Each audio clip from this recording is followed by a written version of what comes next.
Hello YouTube, welcome to my channel, Annabella, and today I'm going to be reviewing the second issue in the DC Comics Heroes and Villains collection, Harley Quinn. I'm only going to get issue 1, which is here, Whatever Happened to the Cape Crusader, and the Harley Quinn edition, because it's $6.99 and they're normally priced $9.99, but this is rather an important issue and it's actually thicker than the Batman one, substantially. So, because over the past 30 years, yes, Harley Quinn is that old now, she has actually had the most character development of all the DC heroes and villains, purely because we've got issues of feminism and domestic abuse, and things were starting to be a bit creaky, and patriarchy, and a whole host of other stuff that we're going to get into. But first, I'm going to flip the backing board over so you can have a look at that. Issue 4 is still Wonder Woman, and issue 5 is Batman again, which is kind of sad because you would have thought that they would have done... oh, look, issue 3, Superman. So... 1, Batman, 2, Harley Quinn, 3, Wonder Woman, 5, Batman again, which is kind of sad because you thought that they would have put Joker or somebody else, and then Superman in issue 3. So 1, Batman, 2, Harley Quinn, 3, Superman, 4, Wonder Woman, 5, Batman again. Ugh, annoying. Or even Aquaman, because he's had a movie. Anyway, so that's the back of that. And then if I show you the front of issue 2... So this is the front of issue 2, and this is the back of issue 2. And there you are. There's the blurb, which I'm not going to read to you. But the animated series, Harley Quinn debuted in Batman the Animated TV series, which is absolutely epic, in 1992. So there you have it. And the New 52 revamped her in 1999. And then the 2014 revamp. So that is kind of cool. This is issue 1, front cover, back cover. Issue 2, front cover, back cover. They're hardback, as you can see.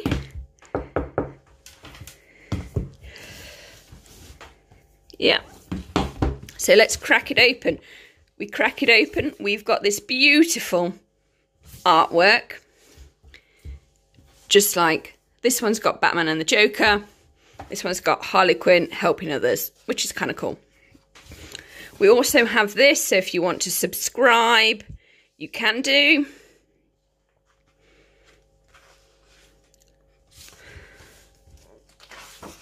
So, contents. So we've got introduction and creator bios, Batman, Harley Quinn, Picky Sticky, Harley Quinn 1 to 7, and the fabulous transformation of one Harley Quinn. So we've got the introduction about the different writers and the character. Batman, Harley Quinn. So that is all there for the taking. This is where Joker puts her in a rocket because he's absolutely infatuated with her. And he doesn't like it.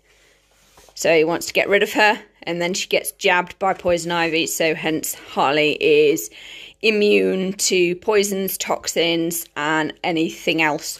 She was already very sort of stretchy and nimble because she was an Olympic gymnast, an athlete. But now she's even more so because of that. So even Joker can't get hold of her with her new superpowers because Harley Quinn's got superpowers. Questionably, the Joker may or may not have superpowers. I know that he's got healing powers in his blood now, hence why he is not dying. So, but anyway, they get together again and they whiz off into the sunset, which is kind of rare for those two anyway. And then we get Picky Sticky. And all of that, which is kind of cool. And then at the back, weirdly enough,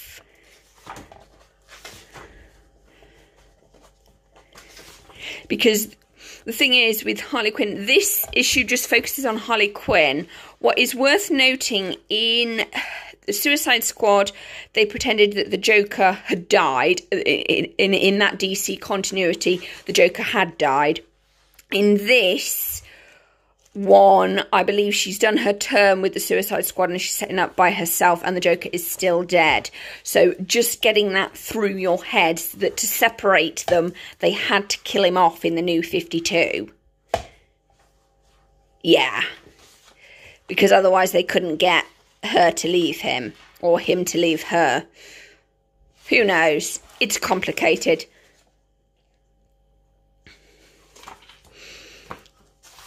Note the purple and green and red. Ah, interesting. Ivy.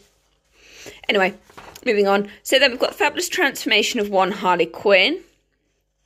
Animated origins. Then she leaps into the Batgirl Adventures comic book that features Poison Ivy and Batgirl in Barbara Gordon form. Then we have the absolutely wonderful Mad Love comic. It's one of the best comics ever written. That is... It just is. It's got the love triangle. It's wonderful. That is a great comic. It's actually a parody of romantic novels. But it is brilliant. That is one of the best comics ever written. And then you've got the Connor Chronicles, where everything takes a darker twist, because it should do, because Comic Joker is Comic Joker. And it was very difficult actually getting Harley Quinn to fit into the comic world.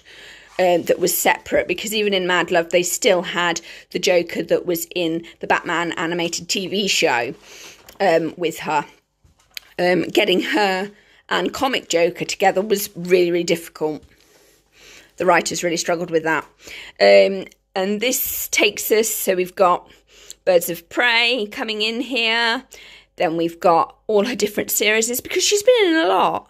She really has. She's one of the most versatile characters that DC have, apart from the Joker. In fact, you could actually say, and I am going out on a limb to say this, actually you had the first Wonder Woman movie where you've got one bloke dying in a plane, and then you've got Joker dying in a helicopter in 2016 Suicide Squad. So you've almost got reverse and opposite of the same thing. So twisted love versus genuine love, and blah, blah, blah, blah, blah. And Harley Quinn very much has become the opposite to Wonder Woman, just like Batman is the opposite to Batman. She's classed as the fourth pillar of DC now. Joker is kind of like the fifth, but see, this is the thing. Harley Quinn by herself makes as much money as Joker does, but put them together, they make more. So it is difficult. DC Black Label have been doing some really good work with Harley Quinn and the Joker together, because everybody has realised that together that they are R-rated, or 12 if you're in the UK or Europe. So yes, it basically takes all the way up. So you've got 2016 Suicide Squad, then you've got Birds of Prey and the Fabulous Emancipation of one Harley Quinn. And first appearances can be deceiving, because the first time she actually was in a comic was in 1990s. See, it's generally accepted that 1990s Batman Harley Quinn is accepted as her appearance in the universe, but actually that in 1998 a one-shot Thrill Kill 62 by Howard Chankin and Dan Barrento features a young woman named Harley Fitzpatrick, who is held hostage by a green-haired female crime lord nicknamed the Joker. So that's quite cool. There are all sorts of stories that can be done. See, look, this particular section I had to separate myself. All of this was like separated off, and I had to open the pages because they wouldn't actually, this article was completely connected. They do have issue volume 79 of the DC Heroes and Villains collection will be Suicide Squad Black Vault. So that's handy to know, because this is actually issue 76. And this one is actually 62. But it's issue 1, volume 62. Issue 2, volume 76. So I hope you've enjoyed.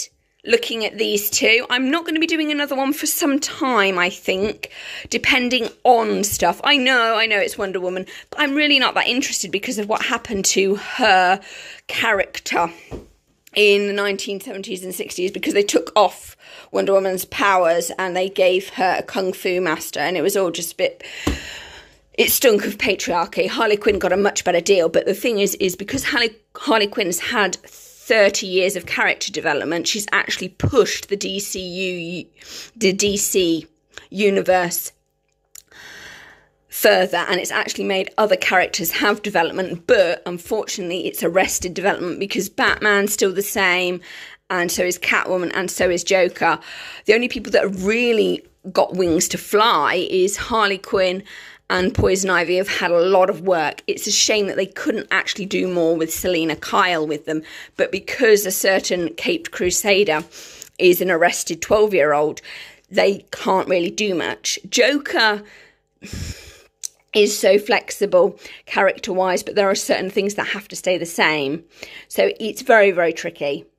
And also there's the readership. The readership do not like a layered Joker. They really struggle with the concept that he's actually in love with Harley Quinn, but he just can't functionally express it. And that is canon because Amanda Waller said so in Suicide Squad, and I forget which issue of the comic it is, which is really annoying.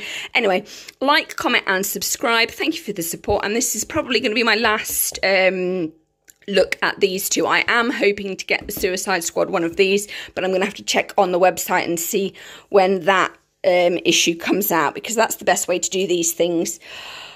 Okay, so bye all.